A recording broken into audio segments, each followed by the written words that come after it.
Live from Music City, Nashville, Tennessee. This is your motivational, sensational, inspirational, educational, aspirational, international, keenly awaited, highly anticipated edition of real life trading, beginner trading series, entirely 100% for free. Folks from around the entire world, welcome to potentially your first ever presentation on the stock market that you're going to feel good about, that you're going to feel excited about, that you're actually going to like participating in, and that you're going to learn so much from. Make sure that you can hear me. Type in a 1 just to verify that everyone here has access to the chat pane and you know how to type it in. Beautiful. I love it. We already have 120 people here live, and that number is only going to grow. I will go ahead and say up front right now, if you do ask a question live and I am unable to answer that question, I will do my absolute best to get that question answered at some other point in time. This is only class 1 of module 1. Ladies and gentlemen, why are we doing this exactly? What's the point? Our mission at Real Life Trading is to enrich lives. That is what I am here to do. That is what I would like to do. And my honest goal throughout this entire process is to educate the entire world on how to profitably, safely, and consistently trade the markets. I will be specifically focusing on the US markets for the preceding modules, because I am here in the United States of America. I have not had any experience trading any other markets specifically, but all the analysis that I'll be going through will apply to other markets. So it's really useful to know. And overall, it is going to be my goal and objective to make sure that I help you through all of this. So my goal throughout this whole series, Renee and Liz and Justin and Mark and Valencia and Chris and Mateo and Philip and Isaac and Kevin and Mike, my goal is to ensure that you leave with a deep level of understanding regarding the US stock market. Because let's face it, type in a 3 if you feel frustrated, annoyed that this is just simply not taught in school. It's the weirdest thing, but it's just not. This is just simply not covered in school at all. And I fully believe that it should be. That's why every single March at my company, Real Life Trading, we have Kids Month, where I do my absolute best to go teach children or young adults throughout the entire globe a little bit about the stock market, how it works, and how to participate in it. But the fact that you're here right now, either watching this in a recorded form or for those amazing people who are here live, I would love to be able to provide to you something that I am extremely passionate about and I absolutely feel can change not only your life, but the lives of your family members, the life of your kids or your grandkids or the kids to be, if you don't have any right now, your mom, your dad, your brothers, your sisters, your aunts, your uncles. This is the ability to achieve financial freedom for your family. The stock market is not the only path that gives you financial freedom, but it is one of the paths. And I would like to both humbly and confidently say, if you are watching this, you are going to be experiencing one of the world's greatest teachers, myself, giving you this life-changing information for free. Dylan says, I had a lot of students ask me how the stock market works a few times. Beautiful, beautiful, beautiful. Well, I'm glad that you're here, Dylan, and hopefully you're able to convey a lot of this information to them as well. Jason Smith says, this is by far the best education on the internet. Absolutely. Ladies and gentlemen, let's dive in right now and get this party started. Just a really, really quick about me, and we're going to go right into the content. I retired at the age of 24. I put retired in quotes because I actually work right now about 100 hours a week. I'm a little obsessed with this stuff, but when I work 100 hours a week, I work from anywhere in the entire world. If it has internet, I can go there. So a few weeks ago, my travel schedule was Australia to Dubai, to Hawaii, to Denver, Colorado, to Salt Lake City, Utah, to Nashville, Tennessee, to Las Vegas, to Washington, D.C., back to Nashville, Tennessee. I am able to do this from anywhere in the world. So I work a lot, but I work doing something that I love doing. Therefore, I'm excited and I'm really upset that it's already a certain time right now here in Nashville. I don't even think I ate lunch. I can't remember if I did or not because I'm so fired up about this. I like it. So I'm doing this for you. I'm doing this for me. I'm doing this for everyone who is here. I've been trading the stock market full time since 2012. My favorite movie is Forrest Gump. That's how all this got started. And I have a copious amount of interest. One could call me a Jeremy of all trades. And if you get that pun, then you're in the right place, because that took me years to think of that. That's just genius right there. All right. So if you get it, you're in the right place.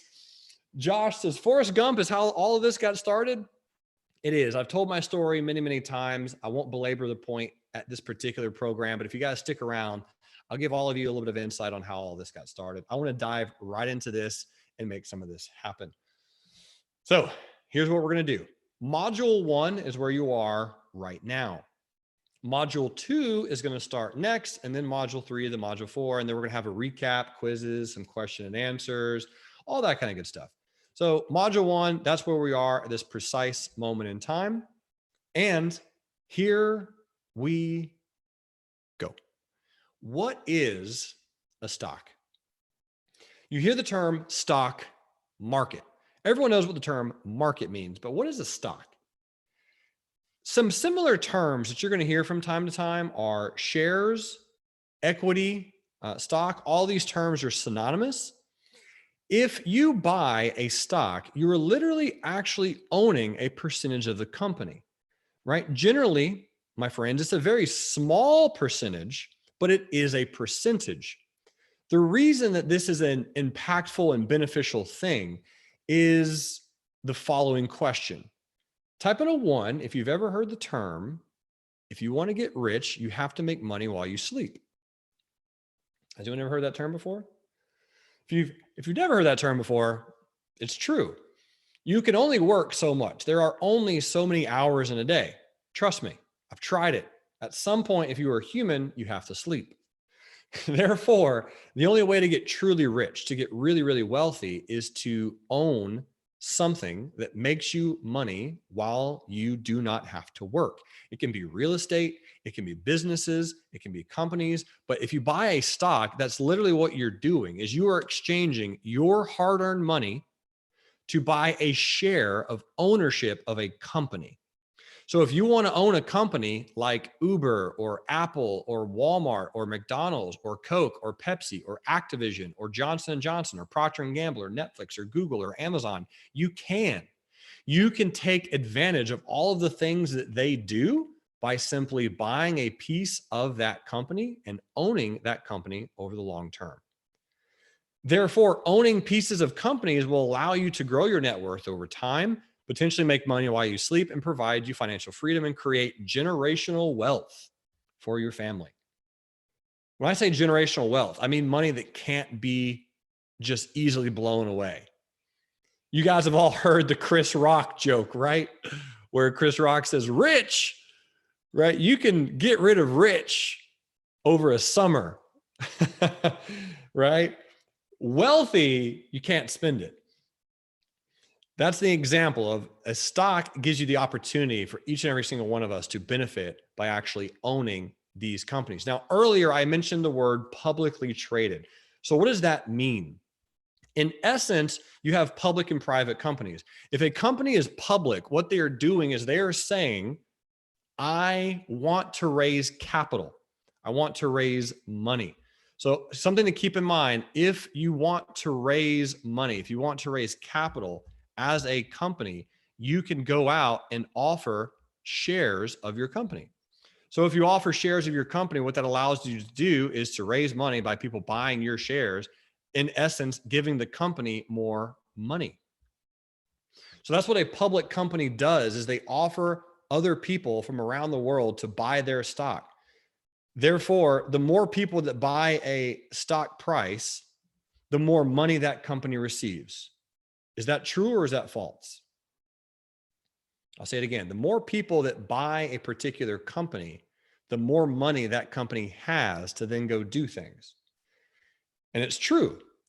Now, again, that's a little bit of a simplistic explanation, but it is true. The more people who buy a company, the more people who buy into this particular company, the more people who want shares of that company, As they buy it, that company receives more of those people's money. And with that money, they can go do things with it. And if they do things with it that are beneficial to that company, like creating a good product or launching something that's very useful for the world or helping people or impacting people, the more that people demand that company, what happens to the stock price? Stock price goes up.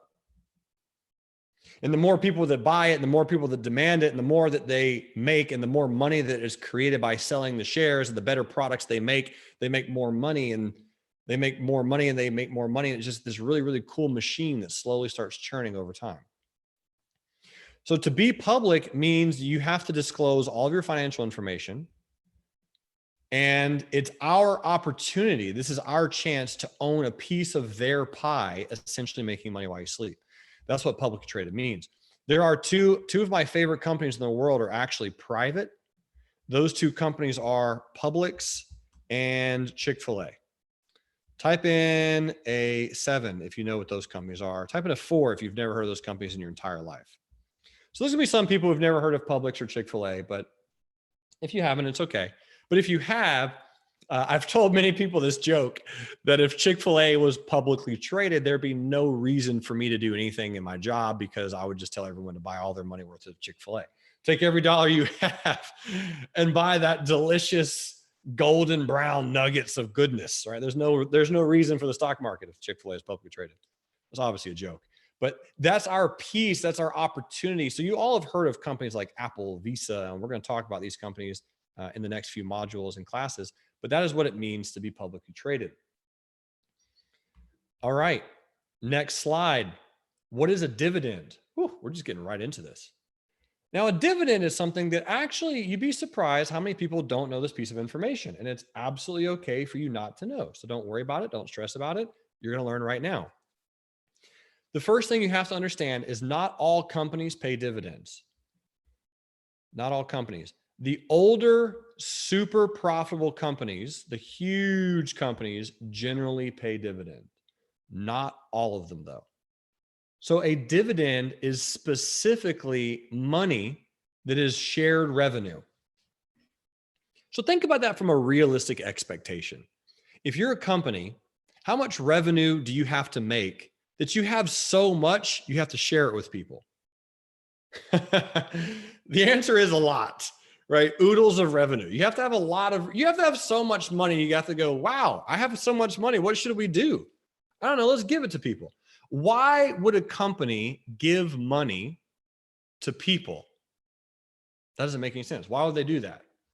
Well, it incentivizes more people to buy their company. And if more people buy their company, what happens to the company's value? It goes up. Yeah. So you guys kind of see how that plays out? The more people who buy it, the more it goes up, the more money they make, the more they can give to their shareholders. It's actually really, really fun. Now, I'm not going to go down too deep into this rabbit hole right now, but I do want to stop and just kind of mention this little piece right here. Fear and greed. I mentioned this in my book, which I'll talk about in the next class, but fear and greed. I do not personally believe the market is controlled by those two things. You might hear the term a lot that the stock market is controlled by fear and greed. This is just one of my personal worldviews. I do think the market is controlled by fear, but I don't think it's controlled by greed. Greed is a state of the soul. It's something that can never be quenched. It means you can never, ever have enough money.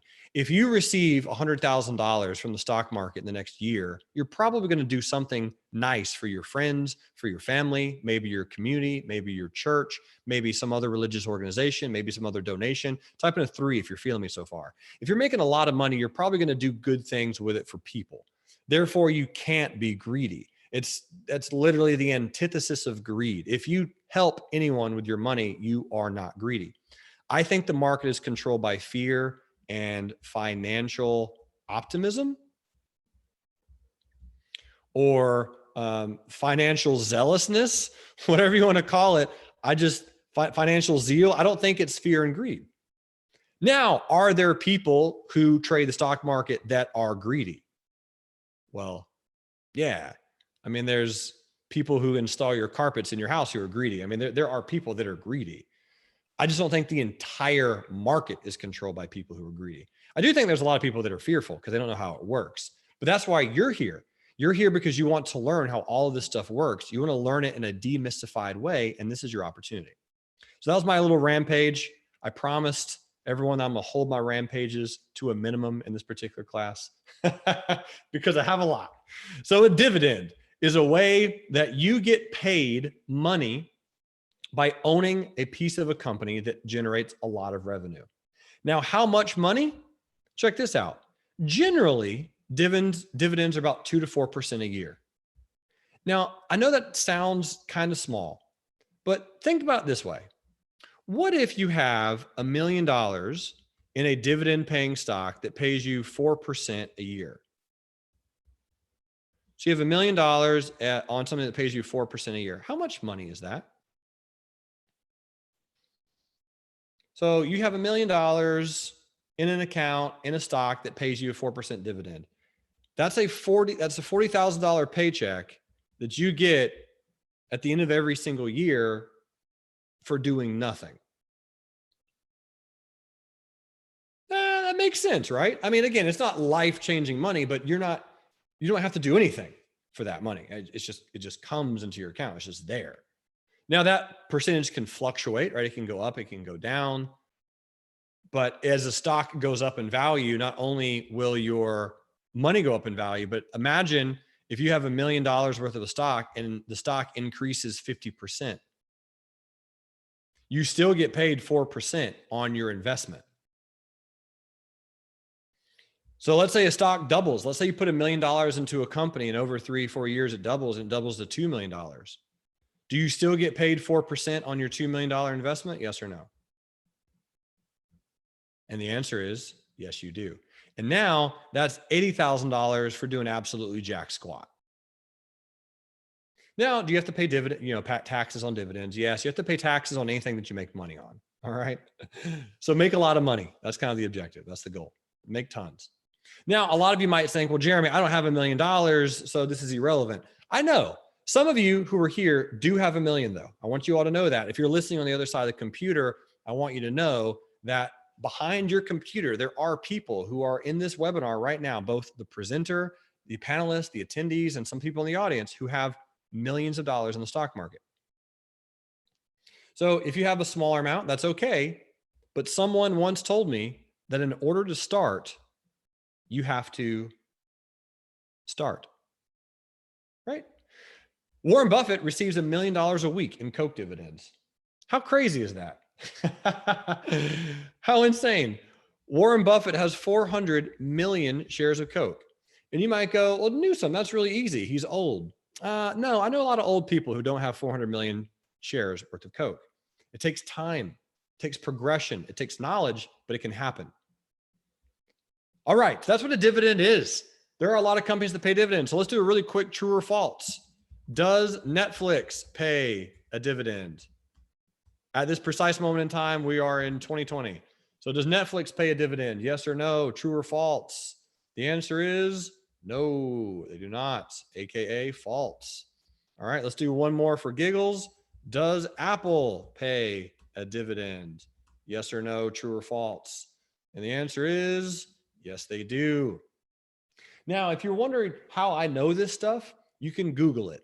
You can Google everything in life. If you have a question about something, throw it into Google Magic and find out what happens. So if you're like, hey, does this company pay a dividend? The answer would be Google it and find out. Cool. All right, let's go on to the next slide. So check this bad boy out. This is Visa. Now, I know this sounds obviously really abhorrently easy, but type in a 7 if you've ever heard of Visa. I expect to get, we're now over 200 people. There should be 200 sevens in the chat pane. Every one of you here probably has a Visa in your wallet or near your wallet or on your table or kitchen counter or somewhere.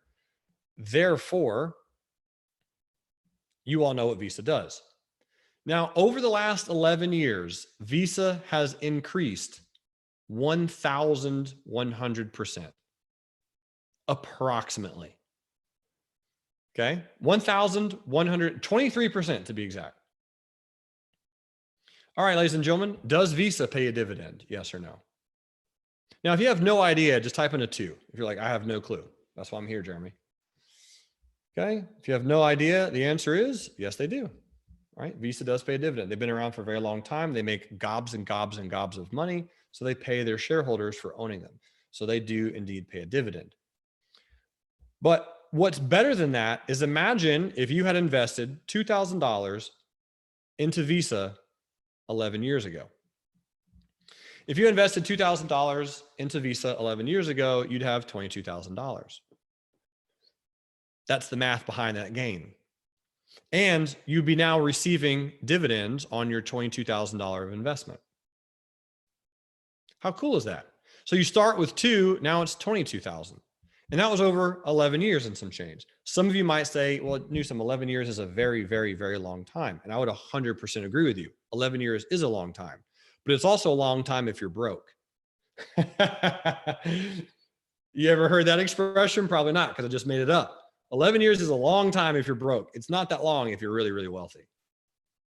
So if you have a lot of money, 11 years is really kind of great. Miles says that's some facts right there.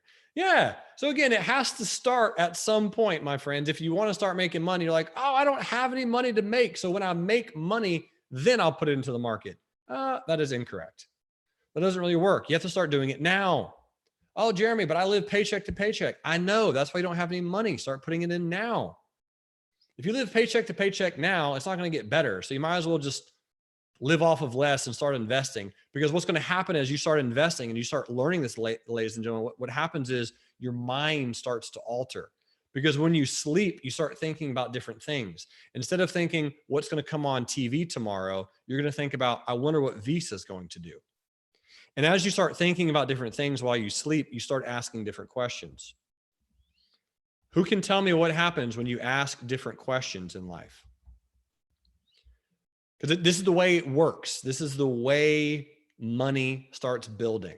If you ask different questions, you get different answers. All right. Type in a 9 if you have ever said the term, if you've ever asked the question, how do I make more money? I'm going to go ahead and type in a 9 because I've asked that question many times in the past. All right. How do I make more money? That's a good question, but that question looks like this.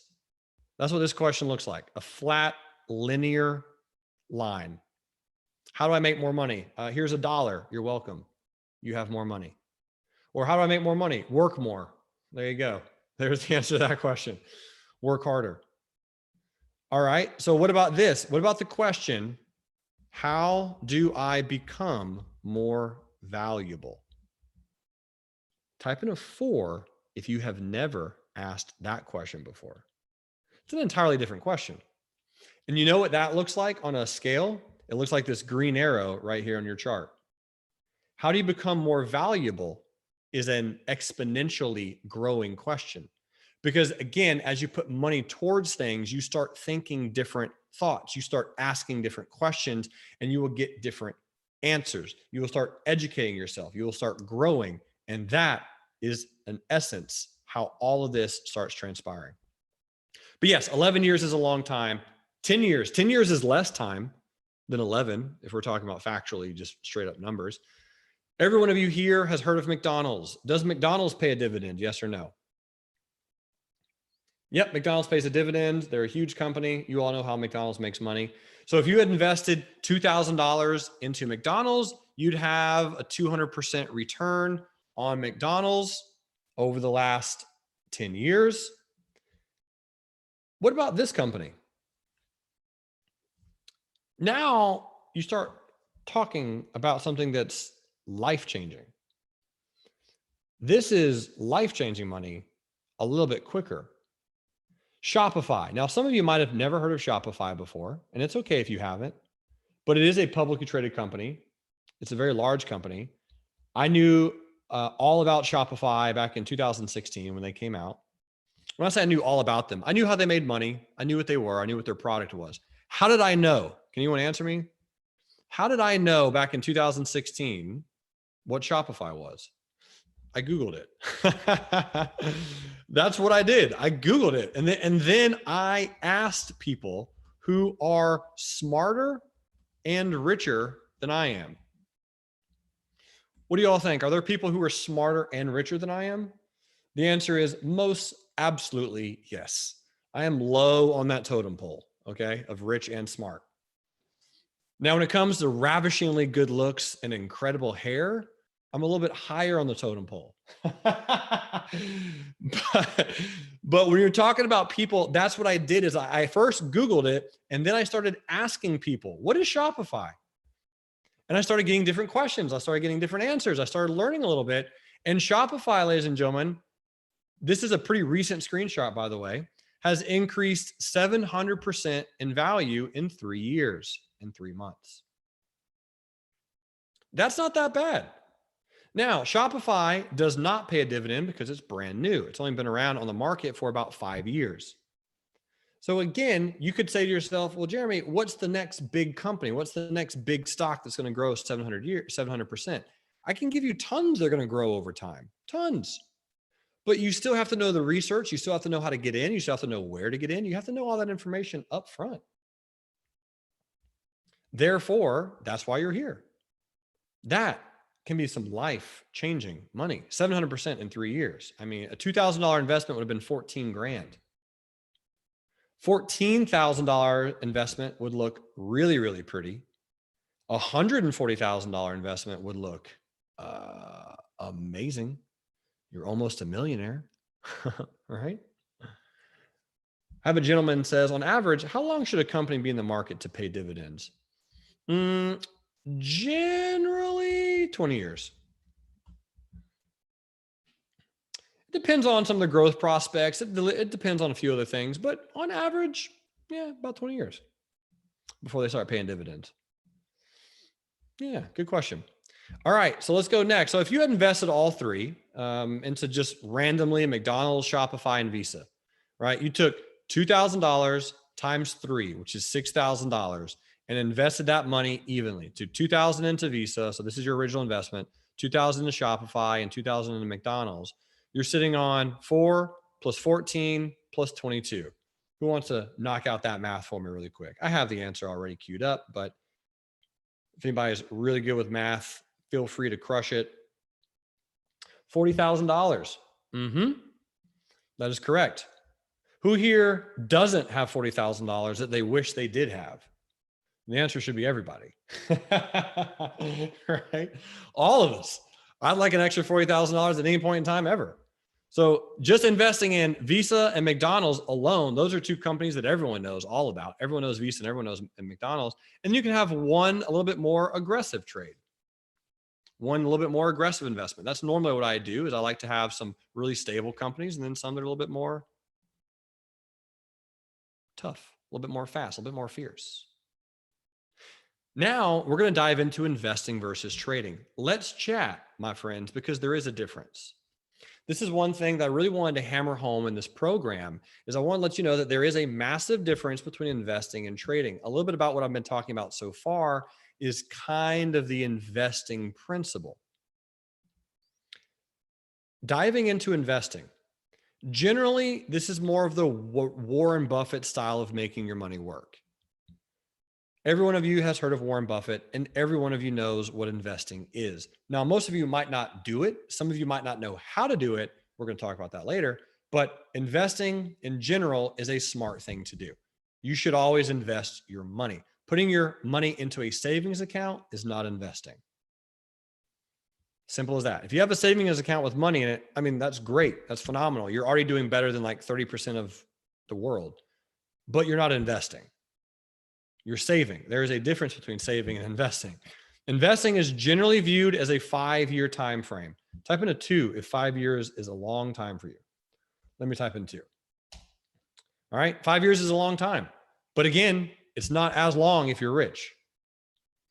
Always think in that mindset, my friends. That's why you're here. You're here because you want to make money. Money is a very good thing. Being rich is a very good thing. If you see people or a person, man or female, male or woman, friend or foe, if you see someone in a Porsche, Ferrari, or Lamborghini, and you're hating on that person a little bit because they drive a nice vehicle, guess what?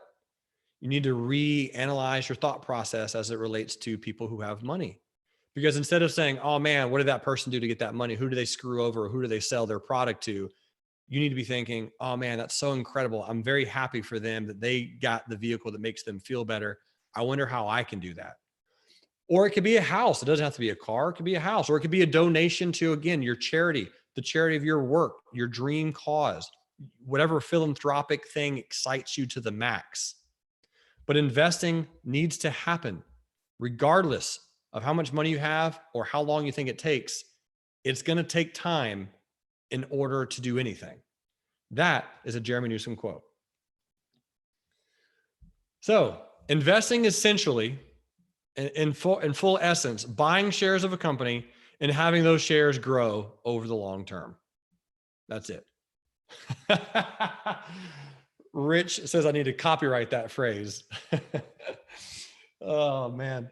So that's pretty much it. And investing, that's what investing is. It's buying shares of a company and having those shares grow over a long time. That is what investing is. Now, here are some rules for investing. These are some of my personal rules for investing. By the way, this is Arabia, this is Donna, and this is Charles. I know all the people in these slides. These are all real people. These are not stock photos. Every now and then you'll have a stock photo, but the vast majority of these presentations are real people. And that's because the company is called Real Life Trading. When have you gone to a presentation that used actual photos rather than stock footage? That never happens, right? Yeah, we care over here, number one. And number two, we work with real people all the time. I love this guy. He's one of my favorite human beings in the entire world. His wife is here right now. By the way, Linnea, thanks for being here. So here are some of my rules for investing. These are not the only rules that I have, and these are not the perfect set of rules. You can always make your own, but these are some that I personally fully believe work very well. Number one, I must know exactly how the company makes money, and I must use the company's product on a daily or weekly or monthly basis. What the heck does that mean? Let me use an example. Tilray. Type in a 4 if you've heard of the company Tilray. All right, I'm getting a lot of 4s. Now, if you've never heard of Tilray, that's okay. So for everyone typing in a 4, type in a 3 if you know exactly how Tilray makes money and you use their products on a daily, weekly, or monthly basis. That's what I thought. There's like 2 3s in the chat pane. Now, let me give you another example. Ready? Johnson & Johnson. Who here knows how Johnson & Johnson makes money and who uses their product often? Type in a 3. Oh, and there you go. Much more 3s. You see the point? Okay. If you're investing in some random, weird biotech company or pharmaceutical company that does knee cancer drugs, or some weed company that you've never used their product in your entire life, or you're investing in some new sports drink. That's how I lost my first like $3,000 long time ago, as I bought a new sports drink. This memory just popped in my head, so I might as well go with it. Type in a 4 if you've heard of the movie Rudy. Right, Rudy. So this is a true story. I think I was, 14 at the time. This is a story I never tell anybody, but here it goes. There was this random email that my dad got about Rudy was launching his new energy drink. This sounds so ridiculous, but it's so true. That Rudy was launching this new energy drink, and the shares were only like 0.00001. And you could buy like 100,000 for $10 or whatever it was. And, Rudy was going to launch with Pepsi and Gatorade and get bought out, and you could turn, $100 investment into 15,000. Type in a 4 if you've seen that email before. Okay. Maybe not the exact Rudy gets a new sports drink, but you get the point. I remember vividly investing in that company when I was very young with my dad, and it literally just disappeared overnight. Nothing ever happened. It just didn't work out. Number one, because it wasn't a real company, but number two, I had never drank the drink. I didn't even know if it was good or not. So when you're talking about drinking the Kool-Aid, at least drink the Kool-Aid to find out if you like the flavor. At least go to the thing or take it. Actually put some of that Kool-Aid in your mouth. Find out if that new sports drink is terrible or if it's actually legitimate. So those are some of my rules for investing. Here's another rule is the weekly and monthly chart must be in an uptrend. What the heck is an uptrend? We will be talking about that very soon. Now, as I mentioned earlier, it's a bonus if it pays a dividend. What do you all think? Does Johnson & Johnson, ticker symbol J&J, does Johnson & Johnson pay a dividend? I have a trader saying that, Jeremy, your rule must exclude crypto then. Yes, crypto is not investing at all. Crypto is pure speculative trading, but I do have crypto positions. So we'll talk about that. Rob says, is crypto gambling? No, technically not. No, it is not. So you all are correct. For those who mentioned Johnson & Johnson, Johnson & Johnson does pay a dividend. Yes, it does. And again, it's a bonus, but it's not a must. Generally, my main investment vehicle, ready for this? Here it comes. My main investment vehicle is buying shares of SPY. What the heck is SPY? We're going to talk about that in the next slide. All mutual funds. Friends and family, listen to this very closely. Every mutual fund, everything that you put your 401k into, every financial advisor, anyone you ever give your money to ever is going to try to beat this, the SPY. You know how many people are going to actually do it year over year? 4%. Very, very few of them. So here's the thing. Instead of getting super creative, why not just buy the thing that all of the millionaires and billionaires are trying to beat anyway? Doesn't that just sound generally like a good idea? So if you have no idea where to start, like if you're like, I have no clue where to start with investing, I am lost, I am clueless, do this. Buy the SPY. That's it. You're done.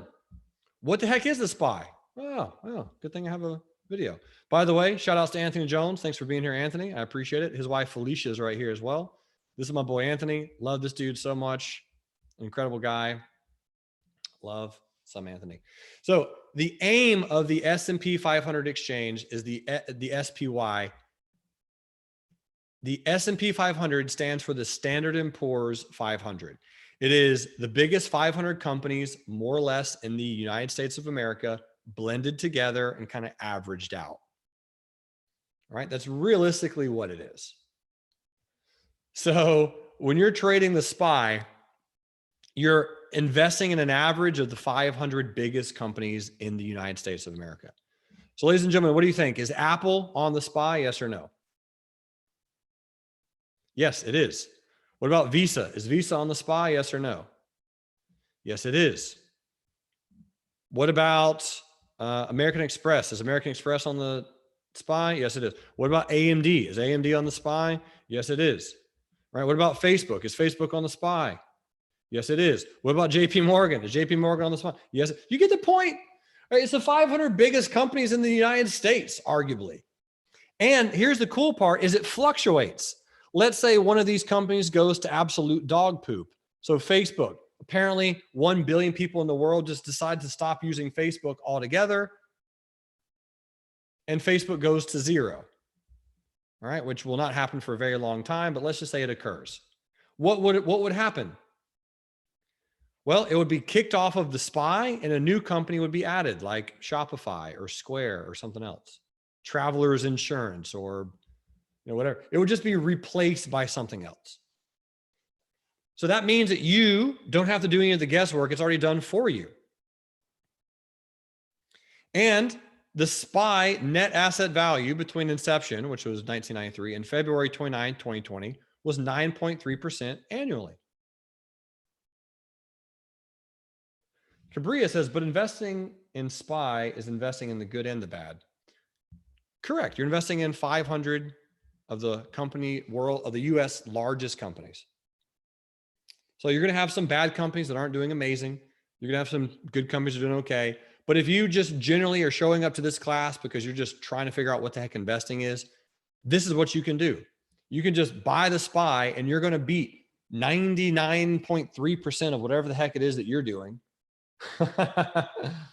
right? You're going to be beating all other mutual fund, whatever else you're doing, you're most likely going to be beating it just by buying the SPY. Okay? So that's a pretty basic approach. If you want to be more complex than that, great. We're going to talk about more complex because again, 9.3% is not bad per year. It's really not terrible. It's not awful. It's not outrageously great either, but it's not bad. Ahmet says, how do you buy the SPY? Stick around and I'll show you. But the answer is you have to have a broker. We're going to get to that. So again, this is just kind of my note down here. If you're investing in the SPY long-term, it's hard to go wrong just buying that. It's really, really tough. Stacy says, does the SPY pay dividends? It pays something called a yield, Stacy. So the answer is yes. It does. How cool is that, Stacy? Isn't that awesome? Stacy says, sweet. Yeah, it is pretty nifty. Pretty nifty. Okay. Now, what is trading? What is trading? By the way, this is Kyle Williams, lives out in California, originally from Detroit. Awesome dude. So trading, my friends, is specifically for cash flow generation. So here's a quick question. If I want to go to Aruba for 3 weeks, am I going to invest or am I going to trade? I'm going to trade. I'm going to take some capital. I'm going to try to buy some companies. I'm going to try to buy it at a price and sell it at a higher price and hopefully pay for Aruba for 3 weeks. Okay? So that's trading. That is cash flow generation. Cash flow is massively important. As Grant Cardone says, cash is trash. A lot of people say cash is king. Cash just kind of sits there. Cash flow is king. So cash flow, my friends, helps you pay off debts, purchase real estate, which technically can help you decrease your taxes, fund your investments, or obtain financial freedom, or do a little bit of all of that. I mean, if we're being honest, if would an extra $3,000 a day change your life dramatically? The answer is yes. Yeah, it would. It'd be really, really crazy. Now, I'm not going to brag. This is not a bragatory statement. This is just simple math. I did that every single day for the last 7 days. Today, I didn't. Today, I did not. I made $682 today. All right.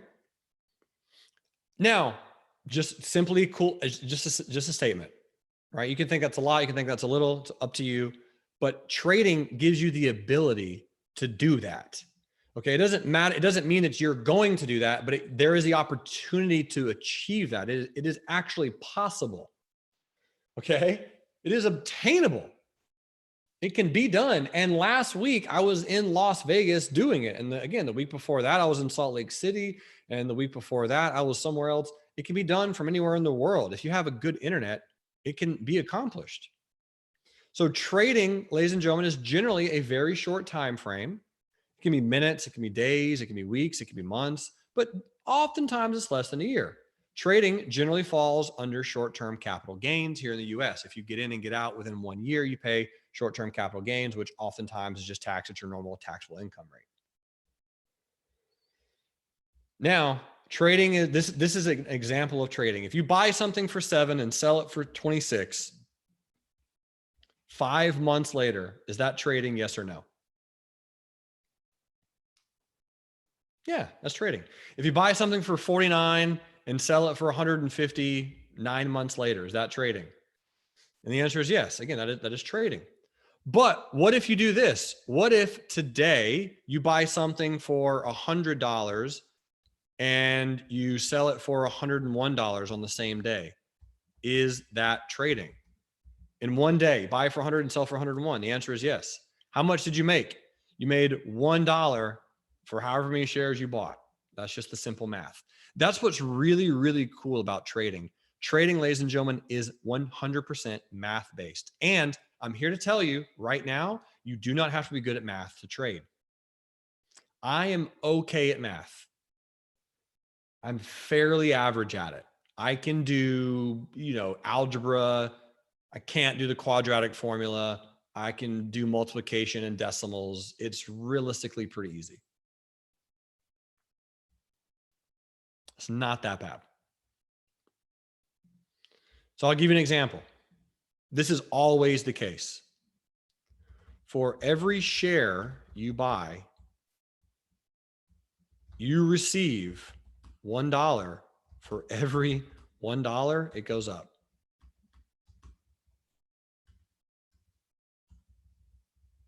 It goes up. That's going to be always and forever. That's just math that you can write down for an eternity. So for every share you buy, you receive $1. For every dollar, it goes up. David says, never a truer word has been spoken. Oh, that's funny, man. I say a lot of things that sound a little too simplistic, but that is as simple as it gets, my friends. Type in a 6 if that makes you feel kind of cool. Because that is trading. For every share that you have, if it goes up $1, you now have $1 more of money per share. That is math that will never, ever, ever, ever change. So if you have 1,000 shares, and something went up $1, how much money did you make in whatever time frame that is? Doesn't matter. You made $1,000 always. Now, my accountants out there will say, don't forget taxes. We always pay taxes. All right. You always pay taxes on everything. You can depreciate taxes with commercial real estate and things like that. I love commercial real estate. I love real estate in general, but beside the point. Michael says, and fees. That's the cool thing right now, my friends. Fees right now for buying stock are the lowest they have ever been, ever. Some of it is free. Some of it is zero. Ladies and gentlemen, I'm serious. Okay? Like, you can go in and buy. Did you know that? Type in a 1 if you didn't know that. You can buy stock right now in brokers and sell it for free. It doesn't even cost you money. Like, are you kidding me? Now, granted, it's here in the United States of America, but let's be honest, go America, okay? Rich says, do you get slippage? Not really. So free, I mean, come on. So yeah, it's awesome. Now, so let's talk about some types of trading. Everyone here has heard the term day trading. Pretty much every single person ever. All right. You're in and out in the exact same day. There are pros and there are cons to that. By the way, this is a stock image. I do not know this lady. I don't know why I'm bringing that up, but I'm just letting you know. She has a cool tattoo though. I like her tattoo. So day trading is in and out during the exact same day. Now, if you're wondering, Jeremy, I wonder if I could learn anything. We have tons of free courses and loads of material on day trading as well. Now, a swing trade. A lot of you have never heard this term ever. Swing trading is when you take trades over multiple days, numerous days. So if it's done in one day, it's a day trade. If it's done 2 or more, it is a swing trade. And if it's over 1 year, it is I would say it's an investment at that point. So over 1 year equals investment. So 2 days to a year-ish is a swing trade. David says, do you suggest keeping a cash account until you get to 25,000 so that you can day trade? Initially, yes, I would. Mitzi says, someone told me a couple of weeks ago to go on Webull and join and you get 2 free stocks. I've never heard of Webull before. Yep, you're correct. There are about 5 of those companies out there that exist, Mitzi. Webull is one of them. Robinhood's one of them. Trade Zero is one of them. There's tons. There's loads. Chris says, do you still trust Robinhood? I do not personally have any of my money with Robinhood. So you take that for what it's worth. I don't pick my broker because of cool marketing. You know what I'm saying? Like, oh, I can get a free piece of shares. They're not good shares. They're shares that nobody wants anyway. Just as an FYI. All right. Naveen says, what do you think about Schwab's Street Smart trading tool? It's phenomenal. It's great, Naveen. It works amazing. I'll talk about brokers more in module 3. So brokers are going to be more in module 3. This is module 1. Let's keep going. Here we go. Now, here's what most people do right now. Most people will log in to their 401k or their IRA or their TSP or their RRSP or whatever they want, and they're given a certain fund. They go, when do you retire? Oh, I would retire in 2040. I used to have one of these. I used to have a retirement on 2040. In 2040, I will be 50 something years old, 52. Right? So you're going to retire in 2040. So buy this thing. Type in a 3 if you've seen one of these before, somewhere in your work or somewhere in your 401k or somewhere. Most of you have probably seen this exact screen at some point, where you have the hypothetical growth of $10,000 and you get a curve like this. And usually the curve is like, I don't know, 10 years. Okay. 10 years over time, and you double your money every 10 years. Again, is that good or bad? The answer is neither. It is something. I promise you that. It's more than what most people do. Let me run that one by you one more again. It's more than most people do. So most people just don't buy this at all. Now, here's the crazy part. Does this beat the SPY? Nope. No, it doesn't. So, you don't even have to do this because Vanguard's going to take some more of your money, so there you go. So again, this is not every financial advisor in the world. I know a lot of financial advisors who are amazing. Some of them are incredible, but this little thing right here said, are you a financial advisor? I was talking to a gentleman today about this exact same thing. Here's what most financial advisors do. Not all of them, just most of them. You have you, and then you have a financial advisor. And then you have your money. Here's what most financial advisors do. They get you to give them your money. All right. So you take your money and you give it to a financial advisor. Your financial advisor goes, oh, that was really cool. Thanks, man. And they put it into one of these. And they get paid money regardless if your money goes up or goes down. That's it. That's what most financial advisors do. You can do the exact same thing. I'm just letting you know, the vast majority of financial advisors, that's what they do. A lot of financial advisors don't like me. Are you guys shocked to figure that out? A lot of financial advisors do not like me very much because I tell them, hey, sorry, man, people can do the exact same thing you're doing. Like they don't do anything great. They are salespeople. They take your money and they put it into a product that they get paid to do so. They get paid to put your money there, and they collect a check regardless if your money goes up or down. They don't really care. They do not actively trade these accounts. Nothing illegal about it. Okay. Nothing illegal. But when the market is absolutely crashing its face off and going straight rock bottom to zero, and everyone's panicking and everyone's terrified, they're not doing anything on the downside. They're going to call you and say, hey, bro, you should put more money into this. Now, I'm not saying that's a thing that you should not do, but what I am simply saying is they are not actively managing your money. The vast majority of financial advisors, not all of them, but most. That's what most people do right now. Okay. So why trade?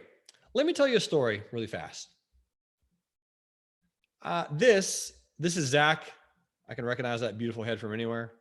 And this is Sochi. Sochi lives in California, Los Angeles area. And she is a full-time trader. Let me tell you a really quick, brief story about Sochi. So she's gone through so much in life. She's had ups and downs. She's been a phenomenal, very, very successful business owner. She's worked extremely hard to build really, really profitable businesses. And then kind of through some hassles and some short ends of some sticks, she got screwed over on some stuff and the money just kind of vanished and disappeared. And she didn't have nearly as much as she thought she would. So what she wanted to do is she, instead of giving her money that was left over to a financial advisor, she started to learn how to trade. Now, Xochitl comes from a Latin American background. She's from Mexico. A lot of her family is from Mexico. What she has done single-handedly, and she might be here right now, she probably is, but what she has single-handedly done is helped her fiance, her brother, her nieces and nephews, her cousins, her aunts and uncles, grandmother, I believe, and 2 or 3 other people in her family slowly understand a little bit more about the stock market. And they too now are working towards financial freedom. They are closer than they've ever thought possible, all because of this one fiercely independent, smart, amazing woman who took it in her own control and said, I'm not going to give money to the financial advisor. I'm going to learn how to do this myself, and I am going to absolutely crush it. And Xochitl made the most money she's ever made day trading in her life last month. She's actively trading every single day, and she is doing extremely, extremely well. Now, a lot of you might say, Jeremy, 95% of people lose in the stock market, right? Type in a 2 if you've heard that statistic somewhere. 95% of people lose their money in the stock market. 95% of people lose their money. Ladies and gentlemen, boys and girls, 95% of people lose at everything. Everything? Everything. 95% of people lose at everything. So it doesn't really matter what it is. Okay? How many new restaurants fail?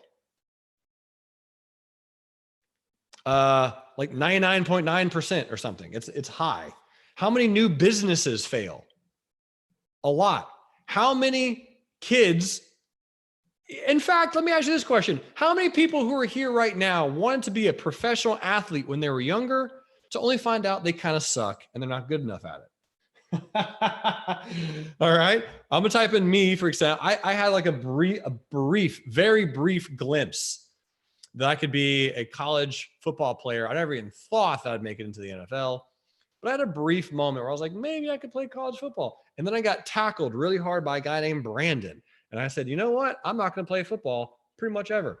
So how many people try to make a professional sports team and lose? It's more than 95%. I promise you that. The number is high for anyone who wants to be successful. You guys want to hear another Jeremy Newsom quote? Type in a 1 if you want to hear another one. Here's another one. Here's coming. Here it goes. The term, if it's so easy, everyone would do it, is an incorrect statement. If it was easier, everyone would do it.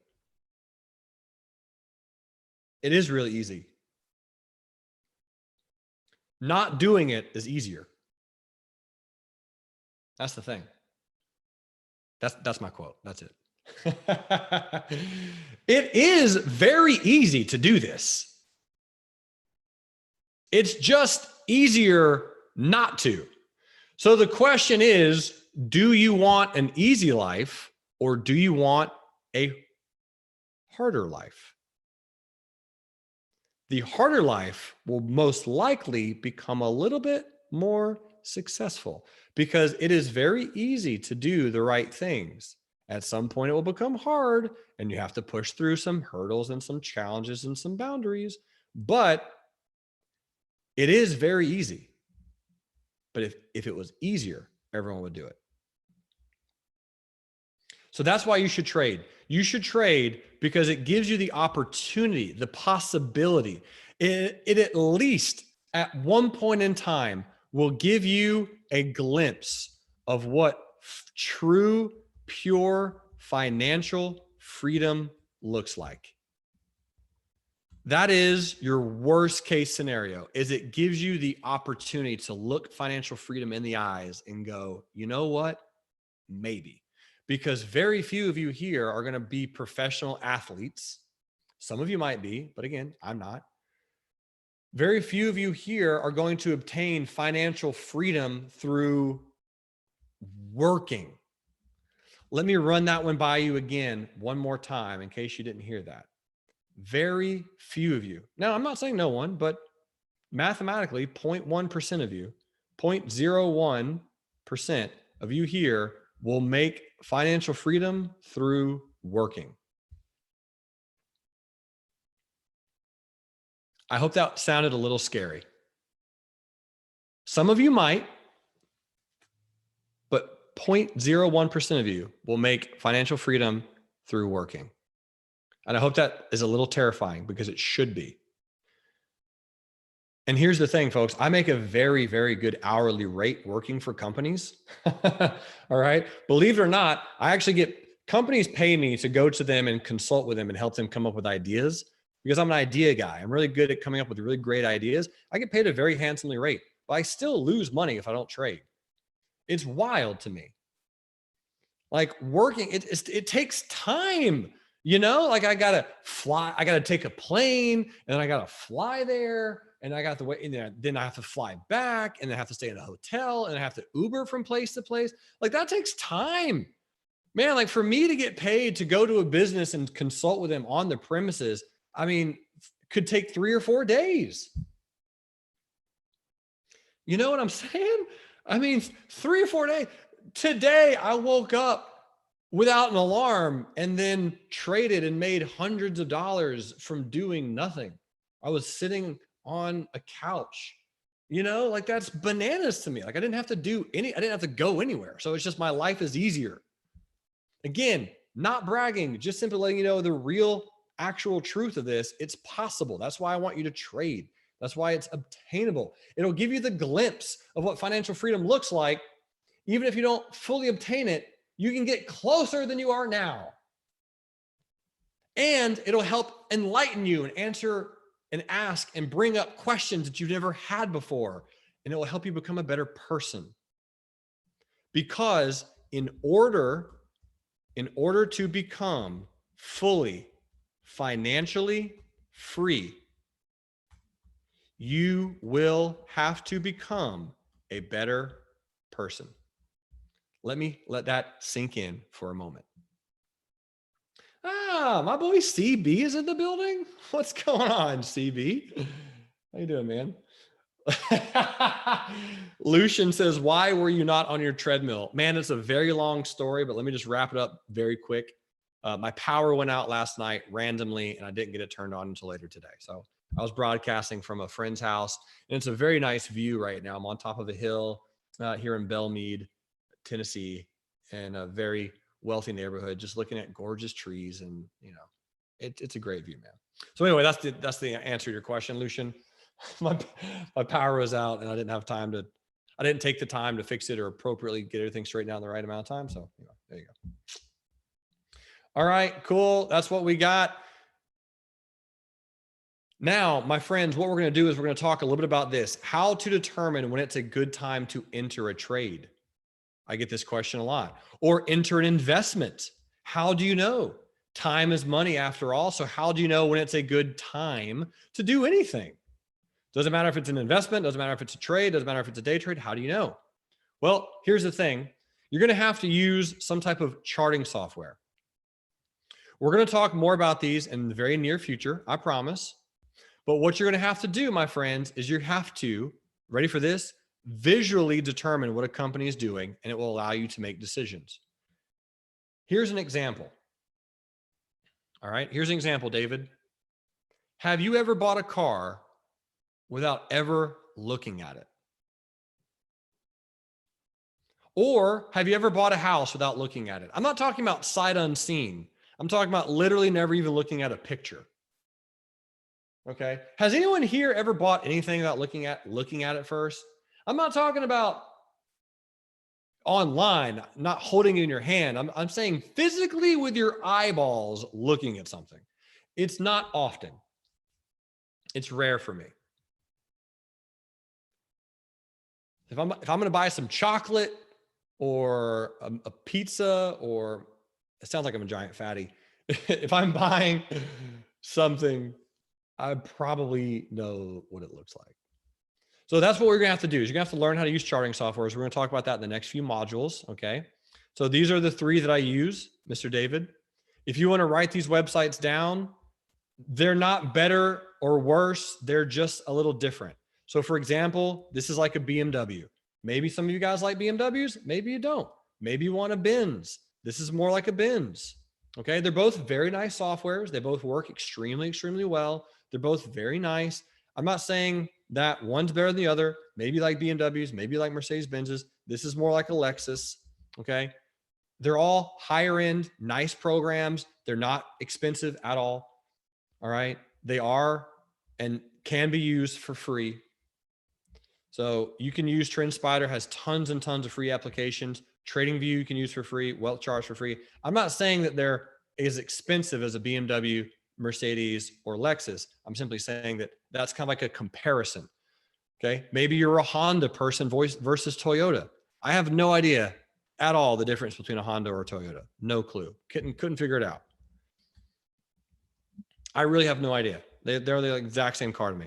But Honda or Toyota, it's like, which one do you like? Maybe you like one or the other. I don't know. Try them all out. What type of restaurant do you want to go to tonight? Do you want seafood? Do you want Italian? Or do you want barbecue? I don't know. Just go to all 3 at one point and stuff your face, because I'm actually getting pretty hungry, and try them out. So you probably want to jot down these websites, my friends, because again, using these 2 websites today, I was able to visually identify stuff and again, make over $600. Naveen says, don't brokers provide charting softwares? Sometimes they do, Naveen, but usually they're kind of terrible. Not all of them, but most of them. They're just not built for that. Cabria says, Thinkorswim is good. It is indeed. It's a good charting software. But again, you don't have to use charting software. We're going to talk about brokers. We're going to talk about all of that. But if you're here, this has an app and it's really nice and useful and it's good. Jason says, Thinkorswim is not for the faint of heart starting out. Exactly. I like to get people into some of the easy stuff first. Okay. Because again, if you use what's called Thinkorswim or TOS, you've been trading for more than a year. I already know you have. Okay. Type in a 7 if you want easy. Okay. If you want easy, these are easy. If you want really, really hard, complex, insanely difficult to figure out, then you're going to go with this. So it's easy. You got to start off. I don't want to just throw people into MACD divergences on Thinkorswim. Okay. we gotta start out with some basics. Okay. Beautiful. So that's some piece of information that you want to know. So here's what we're going to do.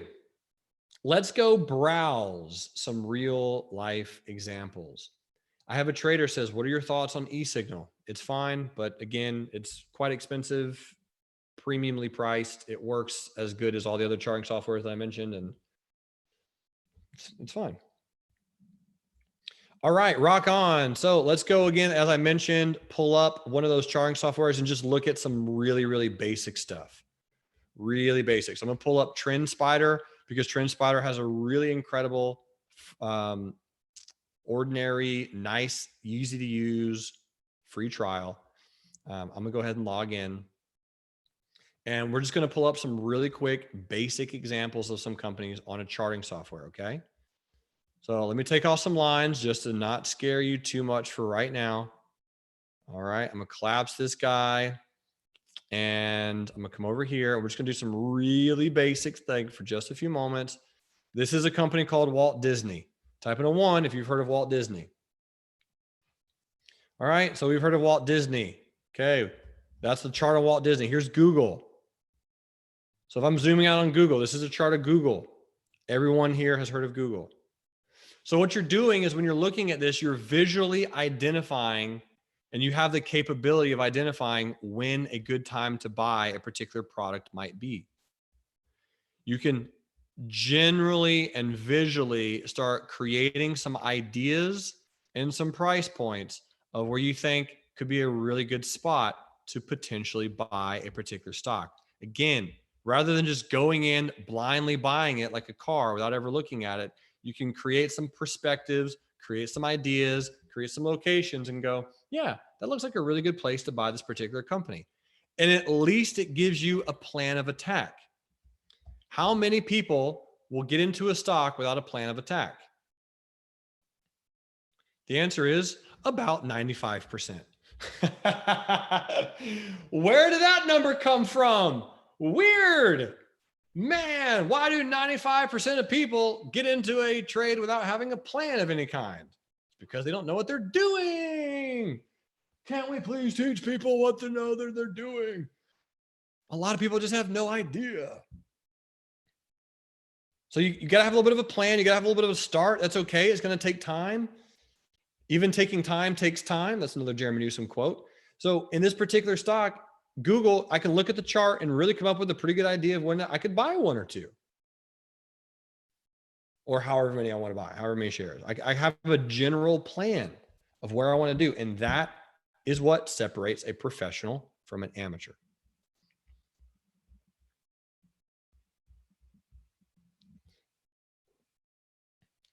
Diving back in, here are some evaluation steps that we can take over when we're using a charting software.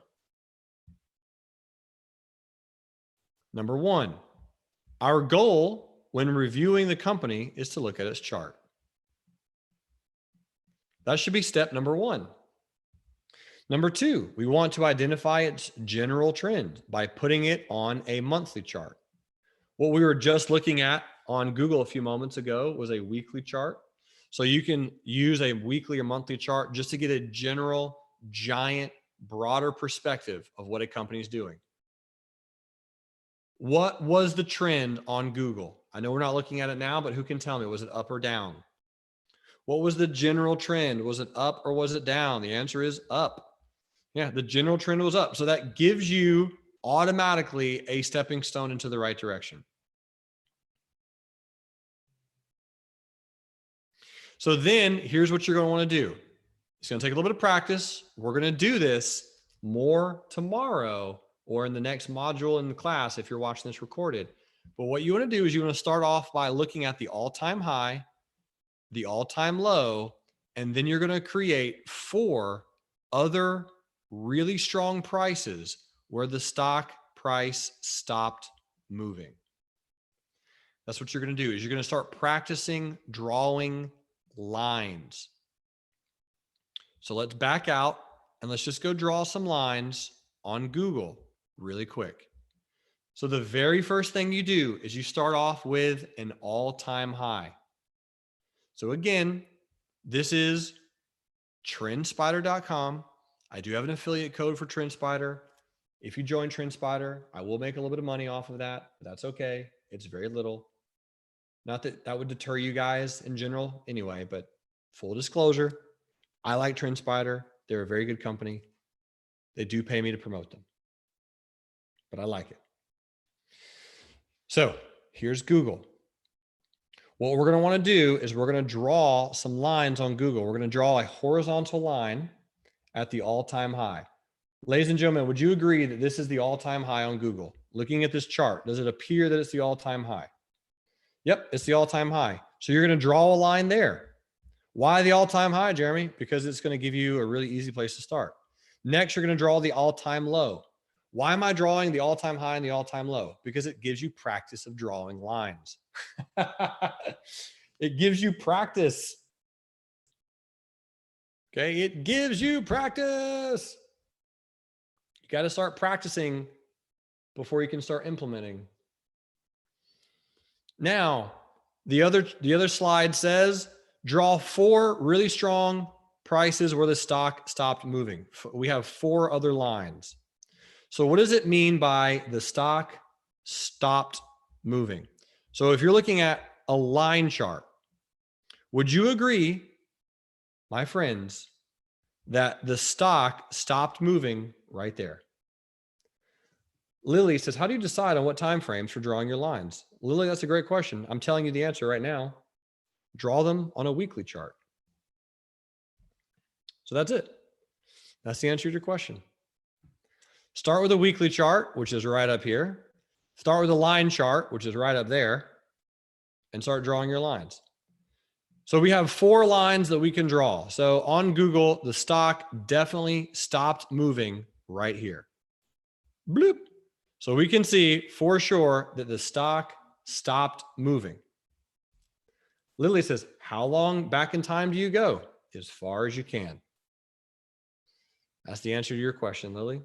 Put as much time as you can on the chart and start drawing some lines.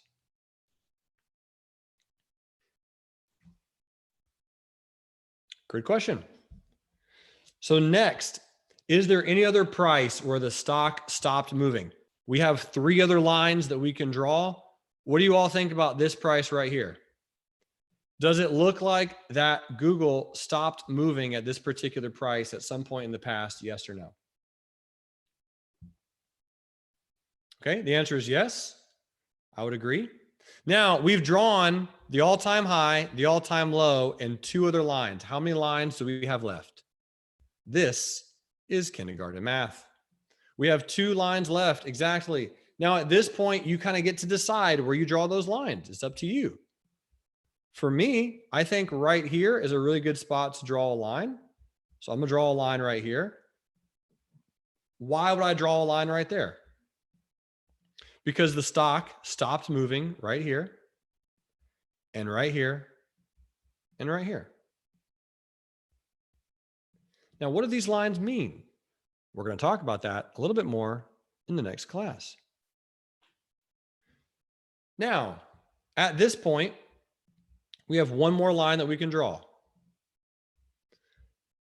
Choose whatever line you want. It can be here. So this would be a really nice spot to draw another line right there.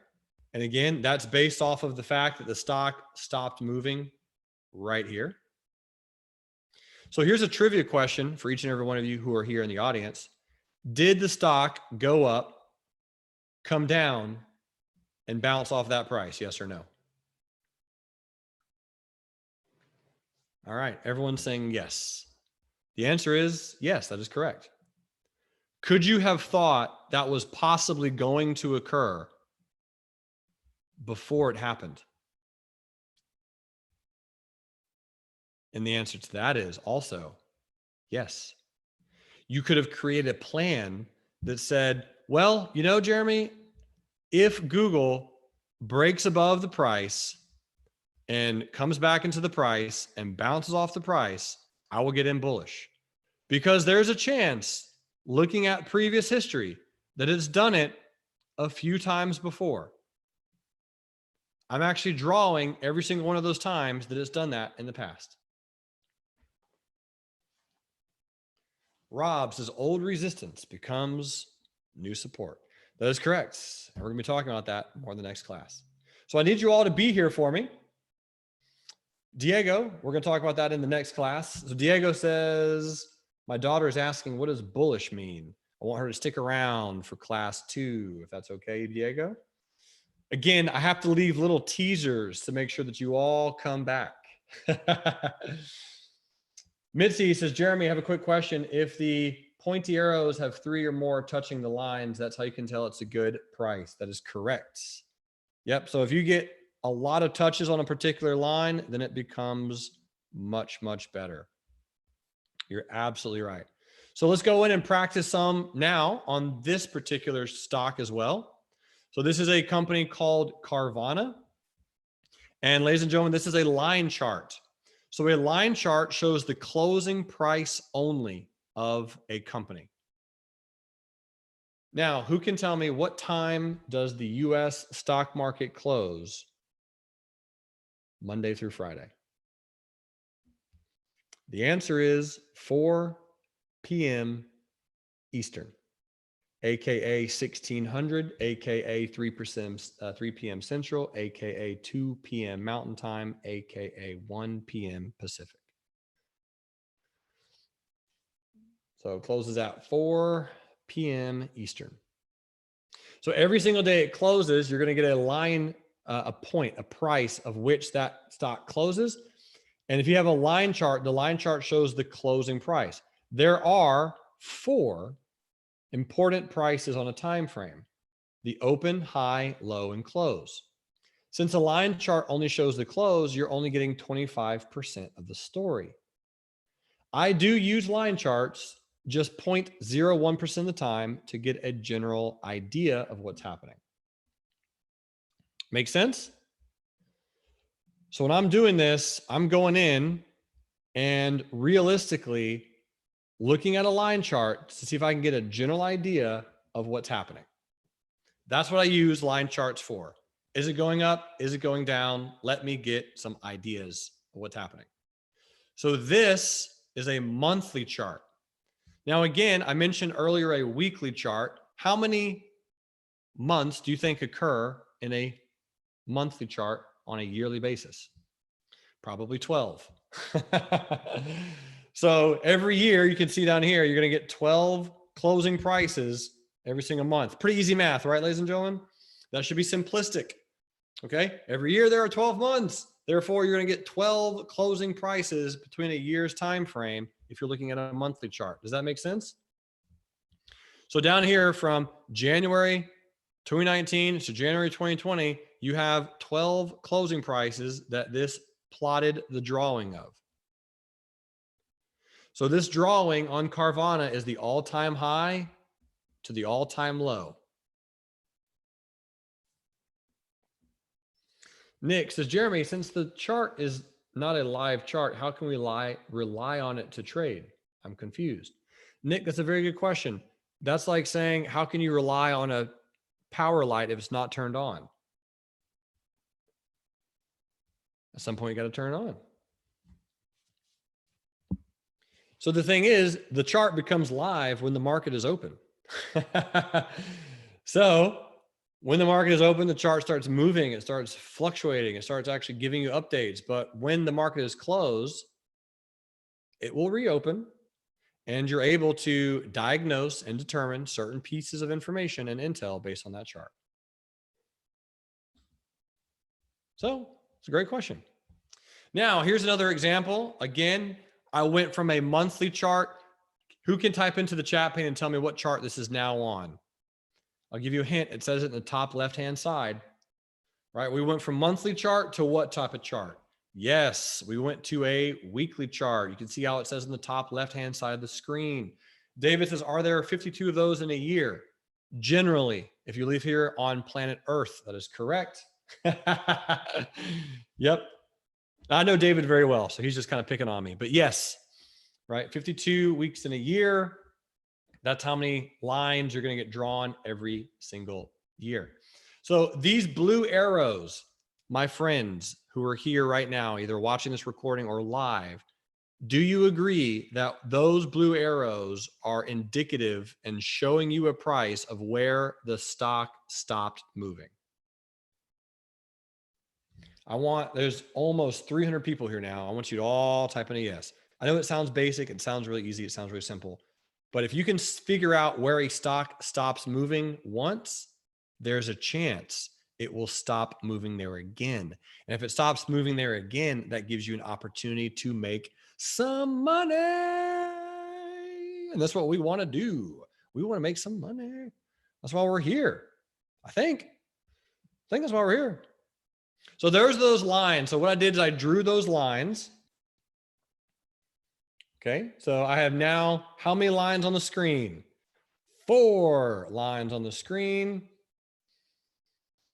The big question that a lot of you are having right now is what stops a stock from moving? Because we've been talking about a stock going to a specific price or location and then stop moving for a particular point in time. What causes a stock to do that?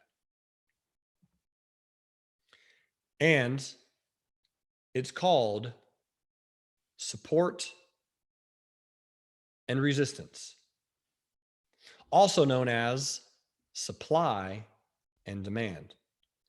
Let me give you a really, really basic, all the way back to high school example of this.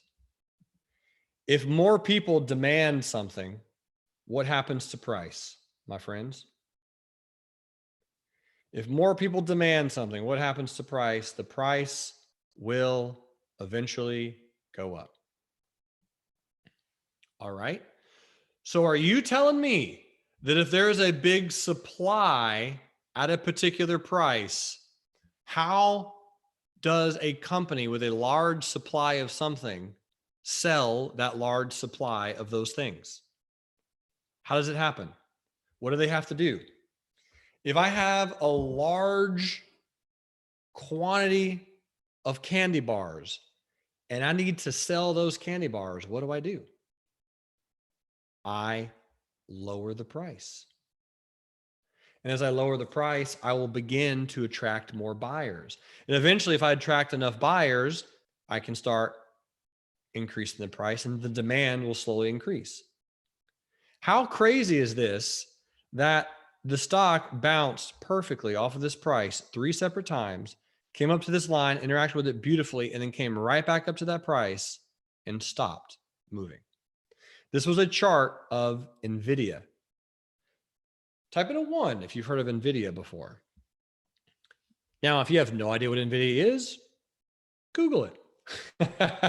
Right? Do what I do. If I don't know of a company, I just go Google it and start reading about it. Or I just ask someone who's really smart and rich, and I ask them. AKA, I call up Matt DeLong and I go, hey, Matt, you're really rich and smart. What does this company do? Now, we can see that it was a really, really interesting move that NVIDIA actually went from about $140 a share all the way to $300 a share. Is that one cool return or what? And that took less than a year to happen. Now, could you have known that was going to happen? And I have to say, actually, yes. Yes, because I actually did play NVIDIA right here. I went long right there. I went bullish, meaning I got in, and it traded up. And now NVIDIA is pulling back to what? A price where it's been before. Could be a good opportunity to start snagging it. This particular chart, by the way, that you're looking at is called a candlestick chart. A candlestick chart, ladies and gentlemen, shows the 4 important prices on any time frame that you're watching. It shows the open, the high, the low, and the close. What time does the United States stock market open generally, Monday through Friday? The answer is 9:30 a.m. Eastern Standard Time, 8:30 Central, 7:30 Mountain Time, or 6:30 Pacific, or 4:30 Hawaii time. Now, at some point during the open, which is 9:30, and the close, which is 4, the stock will have a high and a low price. It'll have a price of where it traded up to the day, and it'll have a price where it traded down to the day. When you look at this particular chart, it will help you identify all of those prices. Let's talk very basic, very beginning candlesticks information. Real basic stuff. A candlestick, this chart looks very scary, I know. For a lot of you, when you're looking at this, you're like, I have no idea what the heck is going on when I look at this. It's very basic, very simple. When a stock opens, it will begin to print a particular price. At 4 o'clock Eastern, if the stock closes above where it opened, you will have a white candle body. And at some point, it might have gone up to a little bit of a higher price. And then at some point during the day, it might went down to a lower price. But if it closes white, that means that it closed higher than it opened. On the reverse flip side of that, if you have a black candle, if a stock opens at a particular price and then closes below that particular price,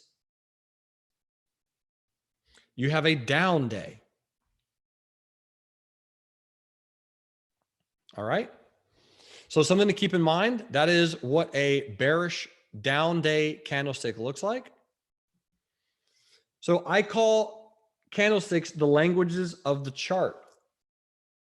This is another Jeremy Newsom saying, if it has a chart, it has a heart. If it has a chart, I can chart it and I can trade it and you can make money with it because it's a very useful tool. Now, quick little update. I know that I have white and black on the screen, but these can be any color you want. Any color at all, entirely 100% up to you. They can be black or white. They can be red or green. They can be blue and yellow. They can be pink and turquoise. They can be fuchsia and lemon. Whatever time frame, whatever color you want, it's entirely up to you. You get to decide. We're going to talk a lot more about candlesticks in this particular product and program, I promise. But candlesticks is a type of charting ability that gives you a lot more information than just the closing price of the day.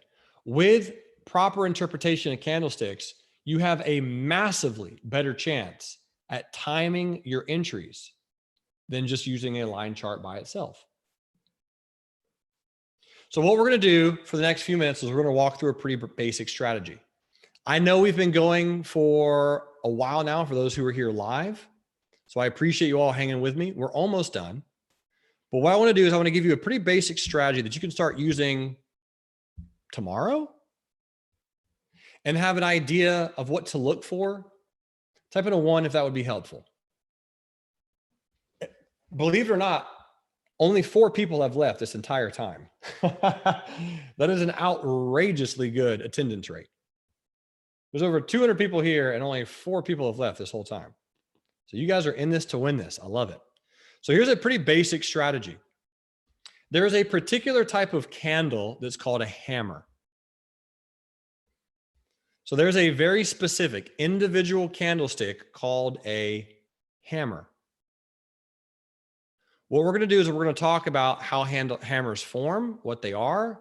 And then in the next class, we're going to talk about how to trade them. And then in the class after that, we're going to talk about how to put it into a broker. And in the class after that, we're going to talk about building a trading plan. And then we're going to talk about any questions that you have in general. Now, some hammers are better than others. That sounds like a pretty basic concept, but would you all agree that in life, some hammers are better than others? For example, if you have a sledgehammer, that's cool. If you have a ball peen hammer, that's cool. And if you have those are the only hammers I know, actually. I should have looked up more hammers. Sledgehammer, there you go. You have a sledgehammer, a framing hammer. I've never heard of that. Rubber hammer, a mallet. Ooh, jackhammer. So some hammers are better than others. It depends on what it is that you're trying to build. You guys all get the example. Candle sentiment depends on location and excitement. The more excited the buyers, the more short sellers that are trapped, along with traders who have their tights too tight, the better the setup.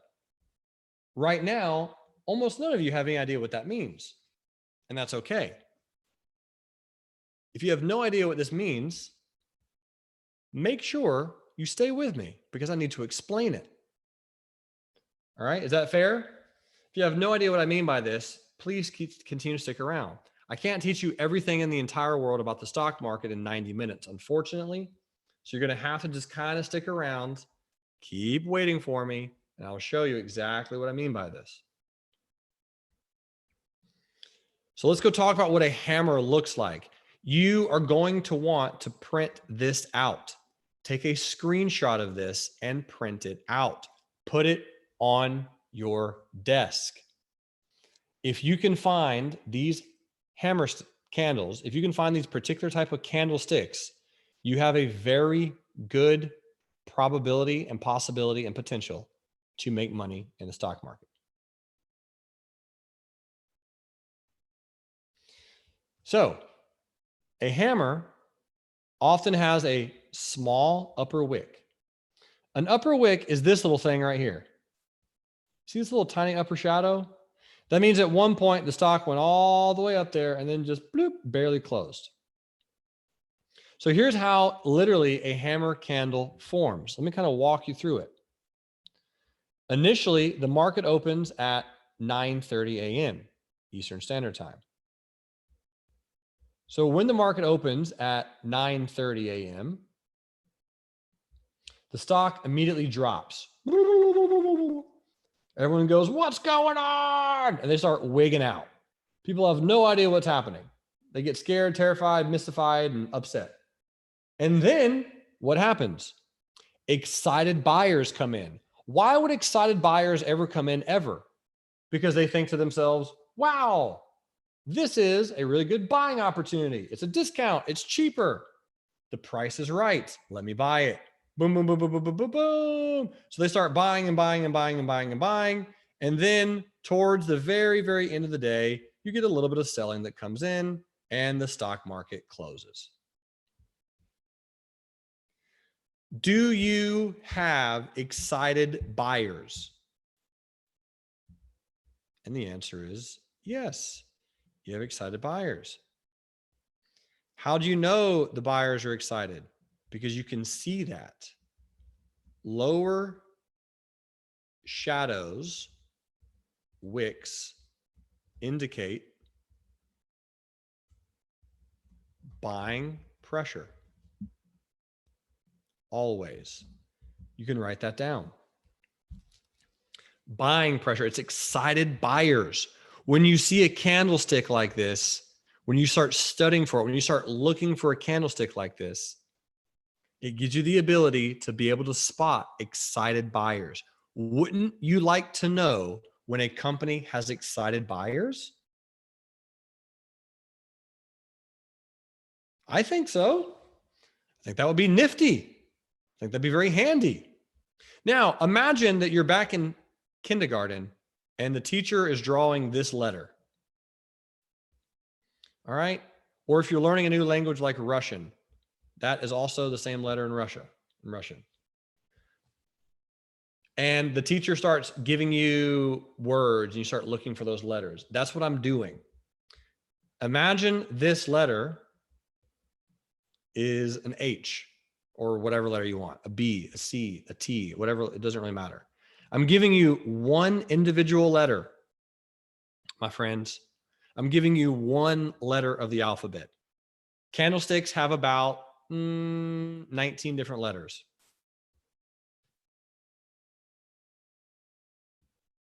So I'm giving you one letter. Misty says, are the long sticks on hammers called tails? That is correct.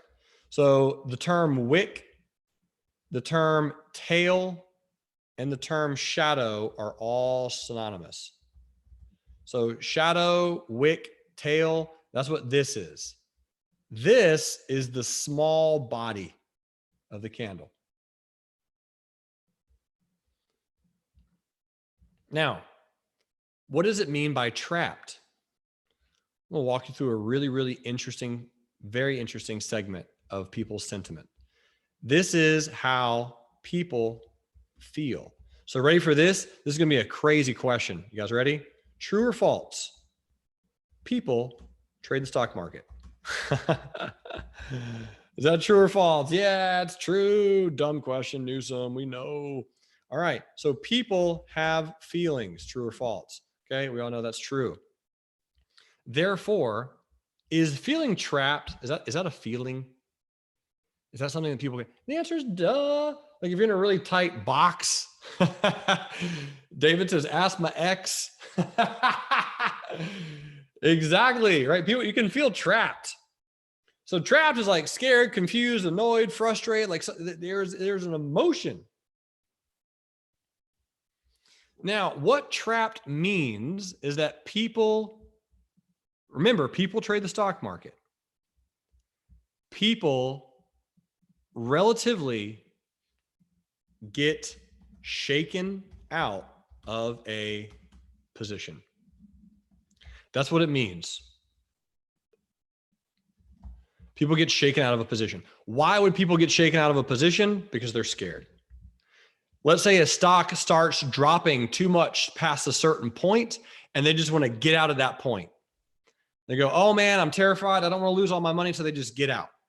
But at the end of the day, the stock comes surging and rallying back and ends up forming a hammer candle. How do you think those people are going to feel, those people who sold right here? They're going to feel, oh, right? They're going to feel sad, bad, dumb, foolish, annoyed, frustrated, left out. They're going to feel trapped.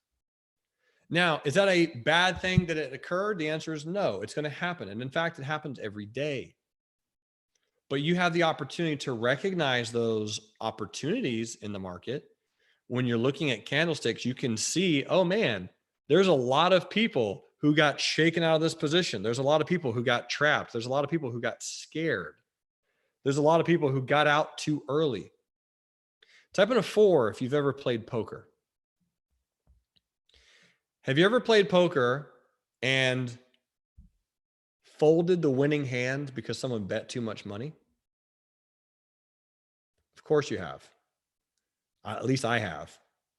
I'm a pretty terrible poker player, but it's happened. That is called trapped. Same exact thing. You could have won if you had stayed in, but you let your emotions rather than the math get you out of the trade. Now, again, I'm not saying that's a bad thing. I'm not saying it's not going to happen to you. In fact, I promise it will happen to you. All right? Promise. It's going to happen.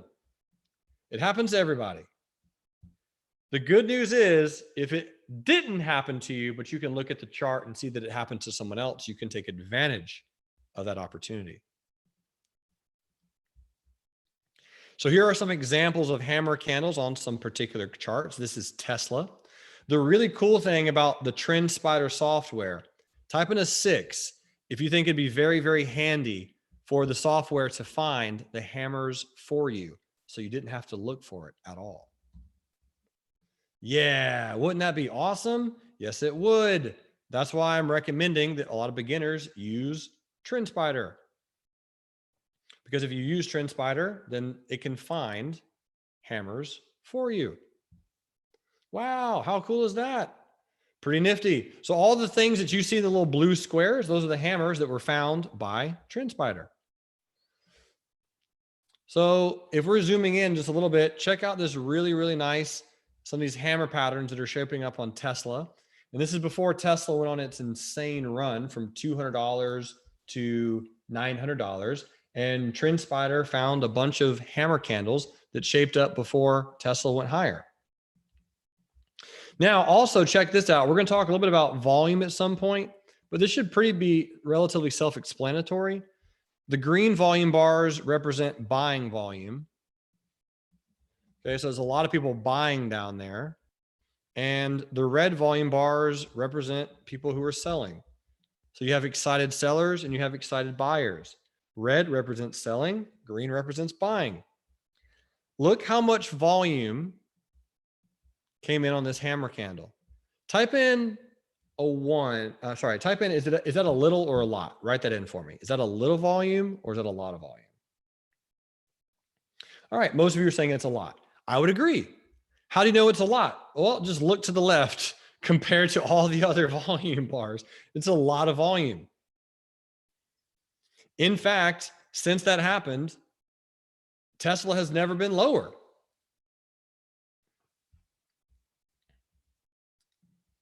Right? Tesla has never been lower than that price once that volume came in. How crazy is that? It went from here to almost 1,000. Oh, isn't that magical? Oh man, that was crazy town. Rob says, how trustworthy is that sentiment of excited buyers when looking forward to what you want to do? Extremely trustworthy. Yeah, very trustworthy. So here's some other ones, right? So here's some hammers that occurred after what we just looked at. The candlestick that we looked at, the chart was actually over here to the left somewhere. This is the next few weeks after those candles came in. Look at this. Look at this hammer candle. You see this one right here in blue? Let me put it with a blue arrow. Check out this hammer candle, right? Hammer candle, hammer candle. Those are hammer candles that Trend Spider, the software, found for free on Tesla way before it had its majestic, massive, massive run up.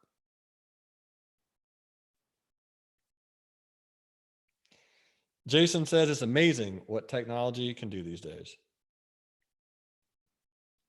Right? So really interesting. But overall, very, very useful.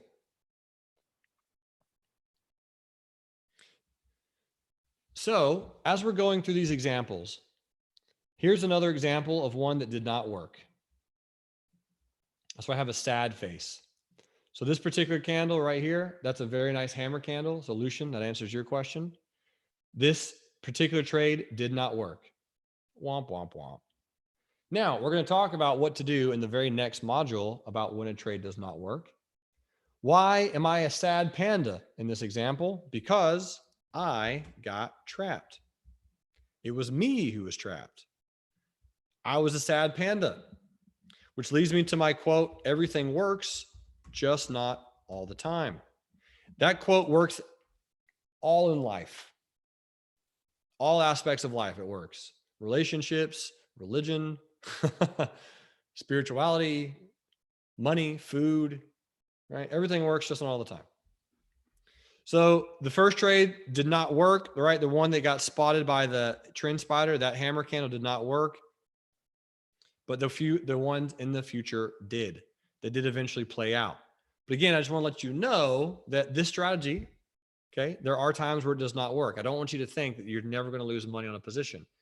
I'm going to teach you how to do this where it's not gambling. I'm going to teach you how to do this where it's a calculated mathematical decision.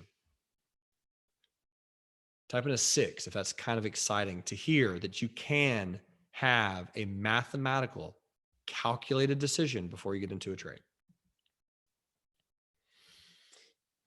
So what was so good about this particular hammer that we're looking at right here? What was so good about this hammer? So what we're going to look at is we're looking at a chart. This particular company is called JD.com. Hi, my name is JD with JD.com. So this particular company had a really nice move higher, right? So it started moving higher and then it started pulling back some. It pulled back, it pulled back, it pulled back. And then what you'll notice is it had a really good hammer. So what's interesting about this hammer is you see the lower shadow, right? You see the lower shadow, how it went below this level right here. It went below this little pivot. You can clearly see with your mind, with your eyeballs, that the wick went below that level, that the price at one point in time during the day, we opened here, went all the way down to there, went all the way up to there and closed. It went below this little pivot. Also notice the volume. You had a little bit of an increase in volume in that particular day. So there's the increase in volume. You can see the previous day had a small red bar. Can you guys see that? Small red bar, and then the next day, big green bar. So there's a lot of aspects about that hammer. This is a perfect hammer. It's amazing. Really good lower shadow, nice little upper shadow. The lower shadow took out and trapped some people who were too weak in the position. They got out too early. I'm not saying it's a bad thing. I'm just saying they were too weak. They didn't believe in their hand strong enough. They didn't have pocket aces with 2 aces on the board. They had Jack 10 and there was a 9 and a queen on the board. They didn't know what to do. Okay, they got shaken out of their hand. Does that make sense? I'm not saying it's a bad thing that they got out. I'm just saying it happened. It probably was a good thing. Maybe they lost money. Maybe they got back into the trade, but they got shaken out. That's what hammers do. Hammers shake out people with weak hands. People that don't believe in the company or don't believe in the position or don't believe in the stock, or maybe they have their stop loss too tight, or maybe they're day trading, or maybe it's something else. It could be all kinds of numerous things. Mitzi says, if other people get out too early, does that hurt your trade? Well, that's the cool part, Mitzi, is you get to come in after all of this has already happened and then look for these candles. Because what are people going to do if they got out down here only to realize that the stock started going up again? What generally happens when that occurs? People get upset and they get back in, right? They go, shoot, I was right. And they buy again. They get back into their position. So realistically, to answer your question, just because they got shaken out of a position initially doesn't mean that they don't get back into the trade. Sometimes they do indeed absolutely get back into that position. So let's go look at some real life examples really quickly and just kind of talk through some companies that you guys might be interested in just to see if there's any hammers that are forming right now. And what I'm going to do is I'm going to pull up a company that was requested earlier, Amazon. And what you'll notice is this is the weekly chart. So I'm going to go to, I'm going to turn the candlestick chart on. And then I'm going to show you how you can look for hammers on a weekly chart. So you go to where it says patterns, you click the little drop down box, you type in hammers, H-A-M-M-E-R. So there's the hammer, and you click apply. And there it goes. The charting software just found me 3 different hammers on Amazon. One right here, one right here. Actually found one all the way back over here, and it found one right there. So this is a weekly chart on Amazon. Now, how quick was that? That was pretty fun, right? That was pretty nice. Stacy, we will answer that question soon. Great question. No, keep it coming. Moy says, does Thinkorswim do that also? It can if you tweak it a little bit. All right, so that's Amazon. So right now, ladies and gentlemen, true or false? This present week of Amazon has a hammer candle. True or false? Or yes or no, whatever you want, either one. Okay, the answer is false or no, it does not. That is not a hammer. Not only is it not a hammer, but TrendSpider is not finding it as a hammer. I can visually look at it and tell you that it's not a hammer. Okay, that's not a hammer candle. Is this a hammer candle? The answer is yes. Yes, it is. Did we go higher after that candle came in? Yes, it did.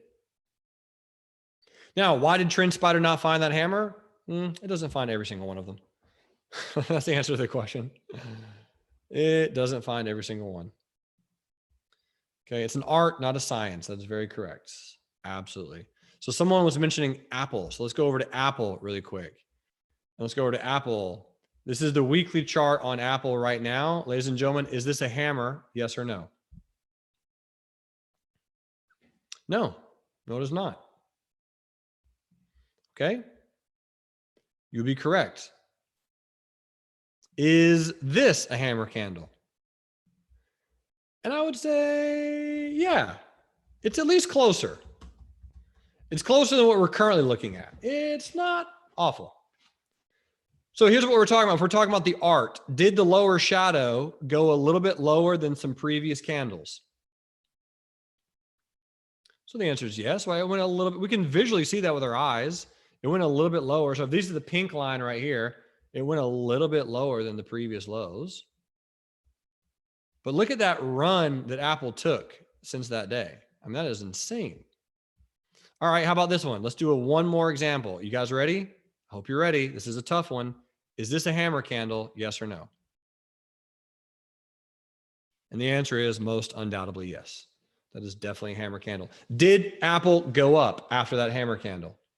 Now, I know we can see that it did, but my question to you is, did you make money on Apple in January? If the answer is no, then let's work together. Right? It was a very, very nice move. So again, this is a weekly chart.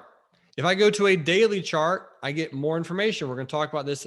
We're going to talk more about this later, but in a daily chart, you get even more examples.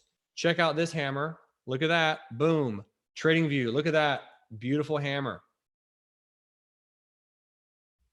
Look at that. Nice little blue box. Look how nicely Apple ran up. This is going to sound crazy, my friends, but you could have made all the money that you wanted to make, right? That little move right there.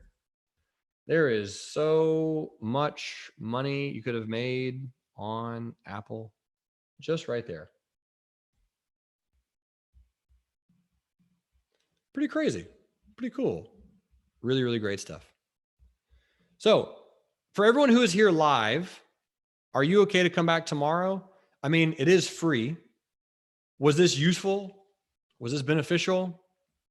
Would you like to see exactly how these patterns play out? How exciting would it be to see precisely how I put these orders into a broker?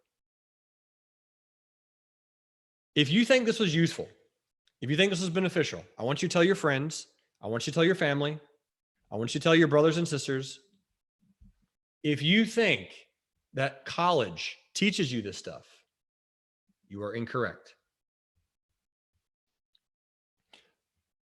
Anthony says, good stuff. Norby says, a lot of questions answered by this class. Beautiful, beautiful. So here are some expectations going forward, ladies and gentlemen. And I want to thank Robin Steckel for helping me with these slides, making everything proofread and grammatically correct. The next class, we're going to talk in module 2 about risk, because it's extremely important to understand risk. If you're studying to become a doctor, how long is that going to take? If you're studying to become a lawyer, how long is that going to take? It's going to take time. Everything takes time or money. So you're going to have to spend some time if you want to make a lot of money. That's just the way the world works. This will take time to become an expert. You can spend as much time as you want learning and studying, but I would say 2 hours a month should be your minimum time commitment. Now, that's just not for the next month. That's forever. I think you should spend 2 hours a month on your finances for the rest of your life. Is that an outrageous thing to say? I mean, if you want to become a liquid millionaire, doesn't it make sense to spend at least 2 hours a month on your finances? I mean, come on. You know, like I spent 2 hours today teaching this class. If you were here live, if you were here recorded, you're getting the tail end of a 2-hour program for free.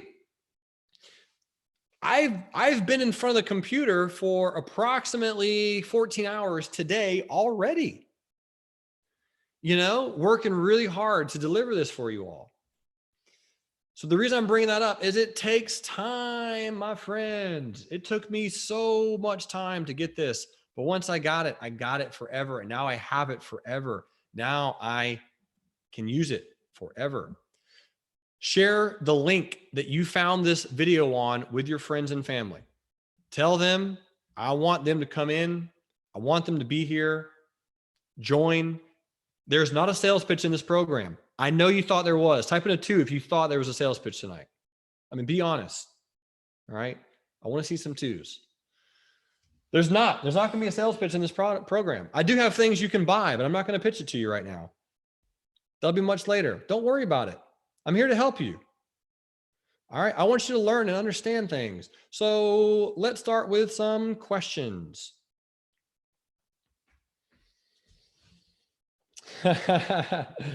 No sales pitch, just buy some stocks. That's exactly right. That's pretty much exactly it. We have someone with the name Fizzy Pine. Says, thanks, Jeremy. You are one of the best for sure. Thank you, Fizzy Pine. Dub says, glad to hear you're okay with the tornado that came through Nashville. Thank you, Dub. I am, and I appreciate that. Greg says, can TradingView find hammers also? Yes, it can. Kevin says, are we going to cover indicators in this course? No, we are not. Julio says, black hammers are the same as white ones. That's a great question, Julio. And the answer is no. I actually prefer black hammers over white hammers, but we'll get to that in the next program. Naveen says, when should you sell? We're going to talk about in the next program.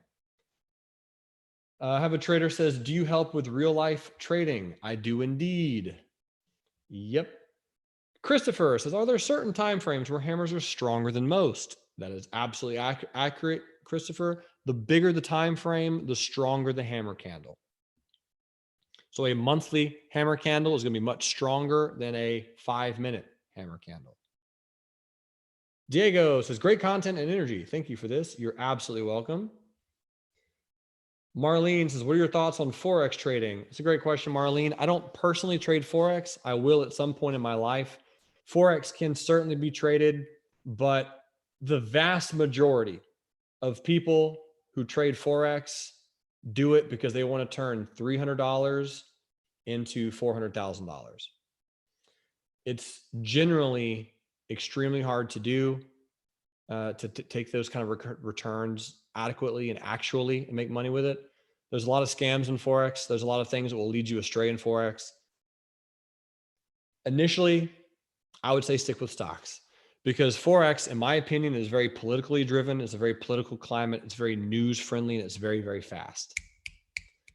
Right? There's very, very few currencies that I know off the top of my head that have increased 700% in value in the last 3 years. But I can think of like 40 different companies, 40 different stocks that have increased 700% in the last 4 or 5 years. So it's just very challenging. It's a lot harder to trade Forex and make money while you sleep opposed to stocks. Kevin says, do you cover indicators in other courses? I do. Miles says, thanks, Jeremy. You're so awesome. Love you, man. I appreciate it. Back at you, Miles. Tanya says, thank you. My daughter's attending this. It's part of her homeschooling. Woo! Tanya is a great mom. I love that. Naveen says, where do you trade cryptocurrencies? So Naveen, if you want to learn all about cryptos, how I trade cryptos, and why I trade cryptos, you should pop over to my website, reallifetrading.com, click on more courses. And I do have an entire cryptocurrency program. Since you were asking, if you want it, it is right there. Kevin says, where do you teach your indicators? I teach them in my intermediate and advanced programs. Mark says, can this test be reviewed again? Yes, in the future, it will be able to be reviewed again. Absolutely. All right. Chris says, thank you. Megan says, do you recommend that we download a version of the charting software tonight? Absolutely, Megan. That is definitely what I recommend that you do. Yep. So feel free to, if you need, you're welcome to go to our links. If you need the link, we have them everywhere, but I will send you a copy of the link in the chat pane. It's going to be in your emails. It's all over the place. But if you need a copy of the link to download TrendSpider, the link is in your chat pane. It's also on our website right here under charting softwares. So you should definitely download it. Paige says, I love your updated website and new look. You can thank Matt DeLong for all of that, Paige. He is an incredible person. He's one of my best friends. He's one of my business mentors. He's an incredible human being, and he did all of it. So Matt DeLong, thank you. Paige, thank you for your kind comments. It really means a lot to me. Folks from around the world, I appreciate you being here. It means more than you could possibly imagine. So thank you for your time. Come back. Be back for the next module. If you're here live, that'll be tomorrow. If you're watching this recording, well, just click the next button and start taking those classes and videos as well. Folks from around the world, you rock. Chuck, March, love you, man. Linnea, love you. Appreciate you all being here. Evelyn, thank you. Jason, thank you. Nick, thank you. Chris, thank you. I will see you all later. And until next time, love life, live life, and trade it. Bye.